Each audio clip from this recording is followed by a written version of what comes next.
Alors, Hein? ce qui n'est pas du n'importe quoi aujourd'hui, Patrick Guéry-Montpouillat, c'est la nouvelle donne politique à Brazzaville par rapport à la Constitution. C'est vrai que les gens vous ont entendu, on n'a pas abordé cet aspect de la Constitution. On va venir maintenant sur le volet politique de votre engagement aux côtés d'autres personnalités politiques. Mm. Il s'est passé quelque chose cette semaine à Brazzaville, notamment un nouveau front contre le changement de la Constitution après le mouvement citoyen pour le respect de l'ordre. Donc on voit très bien que Et ce aussi sujet, Sauvons le souvent le Congo, Congo et bien sûr, aussi le mouvement de la société voilà, donc civile. on voit qu'à ce moment-là, l'opposition, entre parenthèses, peut-être entre parenthèses, l'opposition est en train de s'organiser autrement afin de porter ou de donner une autre orientation à cette question liée à la Constitution. Mm. Est-ce que, rapidement, vous pouvez nous présenter en fait ce nouveau front qui s'est créé il y a quelques jours à Brazzaville? En fait, chacun se rend compte, que ce soit à Paris ou à Brazzaville, que le combat sur le respect de l'ordre constitutionnel, c'est la mère de tous les combats. Si on n'arrive pas à, à faire respecter la Constitution dans notre pays, on est foutu. On est foutu, mais pour longtemps. Les Burkinabés l'ont compris avant nous, et ils ont tout fait pour qu'on ne puisse pas changer la Constitution. Chez nous, c'est la même chose. Si on ne respecte pas l'ordre constitutionnel, et c'est pas seulement moi, ma vie est quasiment faite. Je vous ai dit, j'ai 54 ans, je suis français, Oui. je peux venir en France et vivre tranquillement ma vie, attendre la retraite, me proposer du boulot. Donc, c'est pas pour moi. Même pour vos enfants, On a très bien compris. même pour vos enfants et vos petits-enfants, ça sera foutu pour très très longtemps. Voilà. Donc, depuis que je suis à Brazzaville, nous avons essayé plusieurs pistes. Nous avons créé le mouvement citoyen pour le respect de l'ordre constitutionnel. Il y a Sauvons le Congo de Paul-Marie Pouellet qui s'est créé aussi. Il y a une autre plateforme pour la société civile qui s'est créée. Tout ça pour faire pression pour qu'on puisse respecter la Constitution. Bon, plusieurs chapelles, on se dit, ça va pas, chez nous on dit, ou bien chez les autres aussi, un doigt ne lave jamais un visage. Donc il faut être plusieurs pour essayer de faire pression, pour essayer de gagner. C'est la nécessité de se mettre ensemble depuis longtemps, depuis qu'on a commencé à créer ces mouvements, était là sous-jacente. Et donc, on travaillait sans cesse à téléphoner les uns et les autres, pour qu'on puisse aller dans une démarche commune. Seulement, les uns et les autres avaient des positionnements différents. Oui. Il y avait qui voulaient un gouvernement d'union nationale, il y en a qui voulaient qu'on nomme un premier ministre de transition, enfin, plein de choses. Donc, cette diversité faisait que, il y en a qui voulaient des états généraux, cette diversité faisait que nous soyons un petit peu émiettés. Là, à l'approche, étant donné qu'à l'approche, donc, plus les jours passent, plus le calendrier se resserre, oui. Et surtout, l'élément déclencheur a été la prise de position du PCT. Quand le PCT s'est déclaré pour changer la Constitution, nous, on s'est dit, bah, maintenant, on fait quoi? Parce que chez eux, là-bas, ils font bloc, malgré qu'il y a des gens qui sautent, qui partent. Oui. Voilà. Chez eux, là-bas, ils font bloc. Je veux dire, au PCT. Oui. Ils font bloc avec la mouvance. Nous, si on part en rang dispersé, on est foutu, on est cuit. Et donc, la nécessité de se regrouper ensemble pour au moins être d'accord sur une thématique, pour pousser cette thématique, le débat de la Constitution et la gouvernance électorale. Donc, la nécessité de se mettre ensemble, c'est fait jour. Donc, enfin, donc, voilà. À ce moment-là, il fallait créer le front. Il fallait créer le front. Oui. Et ce front-là, je suis désolé, chacun a sa manière de voir le Congo, son programme politique, son obédience, tout. Mais sur cette thématique de la gouvernance électorale, au moins sur cette thématique de la gouvernance électorale, qu'il ne faut pas changer la Constitution, on est tous d'accord. Et donc, voilà, le front se constitue pour ça.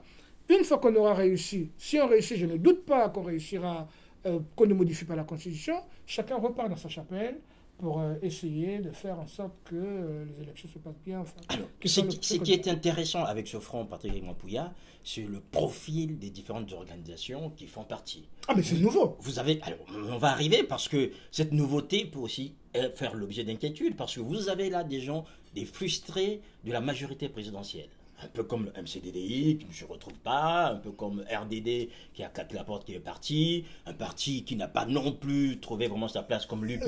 Vous avez, attendez, j'arrive. Vous avez aussi l'opposition traditionnelle, donc qui reste elle dans le cadre de son combat, et après des associations plus ou moins qui sont créées pour donc ça fait un melting pot qui fait en sorte qu'aujourd'hui on peut se poser des questions sur la crédibilité de ce front, d'autant plus qu'on se retrouve là, en fait, finalement, pour certains, parce qu'ils n'étaient pas considérés là où ils étaient, en arrivant là, peut-être qu'ils trouveront une nouvelle place qui peut leur donner la possibilité de pouvoir reprendre du poids de la bête, notamment dans la sphère politique. Ok, je ne suis pas d'accord de la manière dont vous Je décrivez suis tout à fait les d'accord avec autres. vous. Oui, allez-y.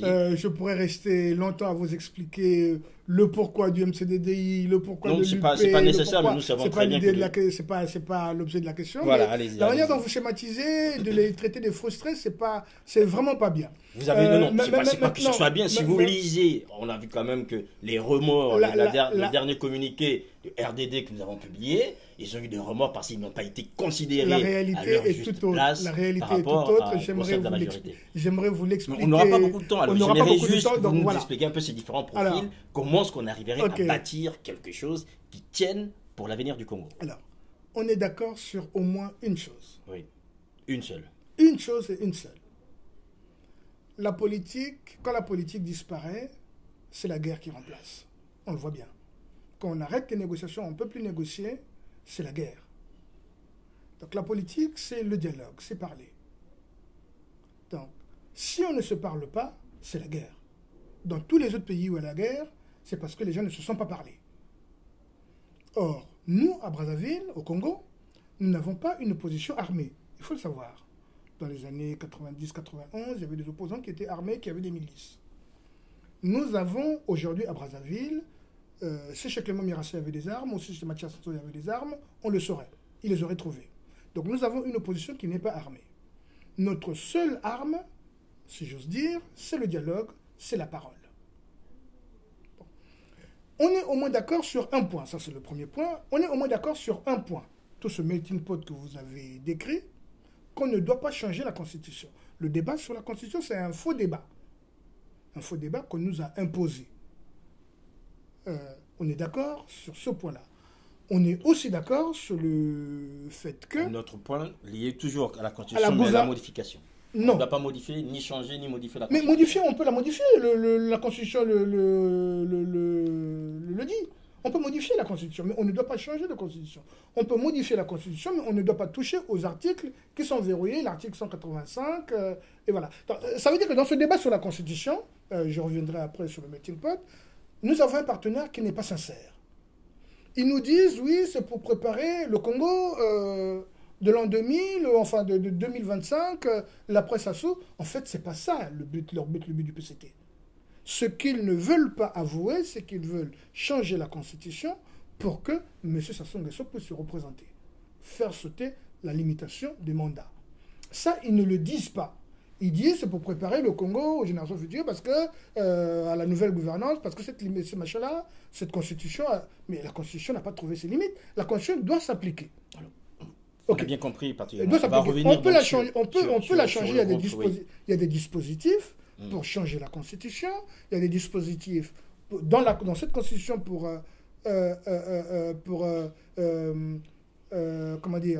redistribuer les pouvoirs, mais il n'y a pas de dispositif pour changer, notamment l'article 180. Il verrouille tout. Alors, on va revenir, Patrick, voilà. sur maintenant, ce front. Notre melting pot, ce front-là, voilà. Alors, l'avantage, vous m'avez dit tout à l'heure que j'allais un peu trop loin dans mon analyse, mais oui. L'avantage, en fait, de ce front, c'est que les frères ennemis d'hier peuvent se parler, parce que j'ai vu là-dedans qu'il y a l'UPADES c'est historique. qui se retrouve aux côtés, Tchatima Biala qui se retrouve aux côtés de Jean Itali pour signer ce truc-là. C'est formidable. Là, ça a déjà une bonne vertu. Sur une thématique simple, oui. La gouvernance électorale.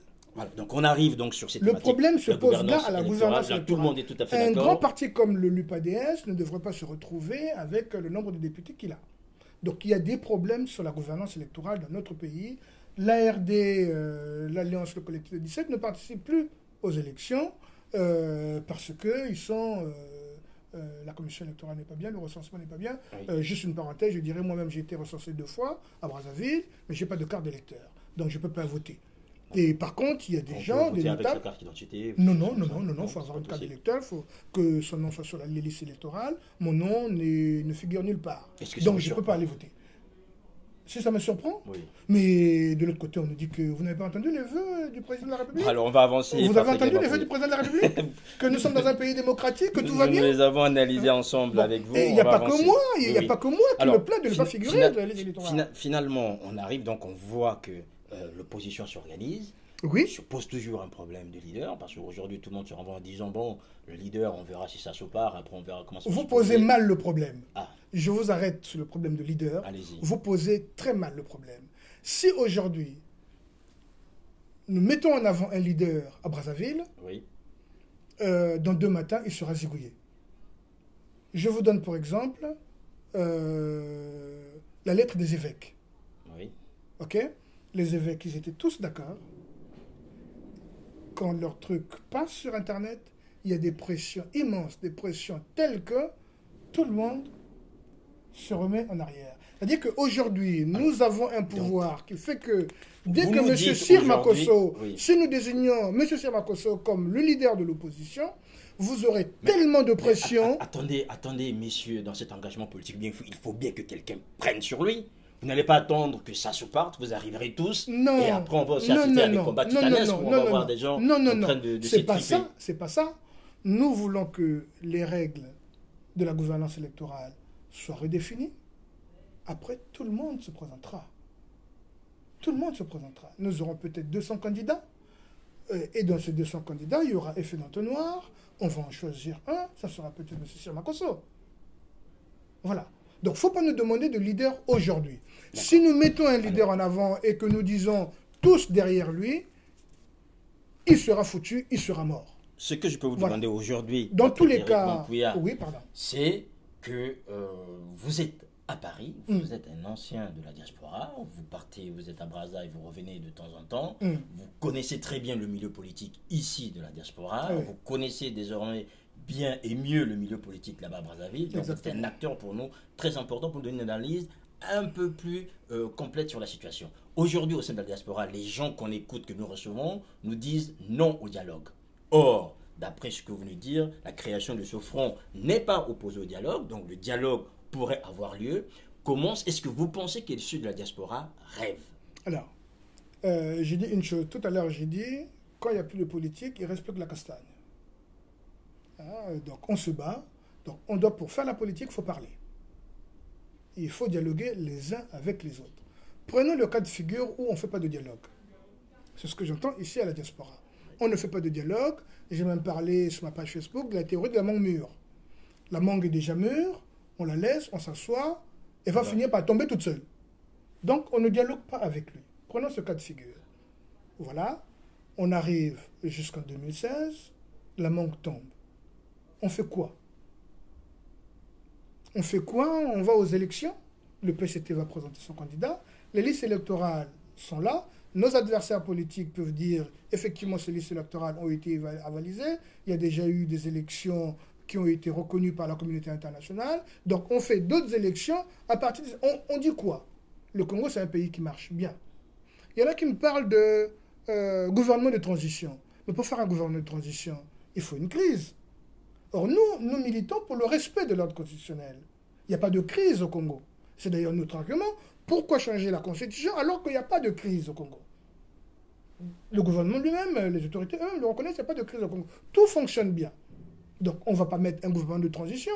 Alors, il y a d'autres qui me disent, oui, il faut aller dans la rue. Moi, je vais bien d'accord faire comme les Burkinabés. C'est qui les volontaires? Moi, je n'ai pas envie de mourir pour le Congo. J'ai envie de voir un autre Congo.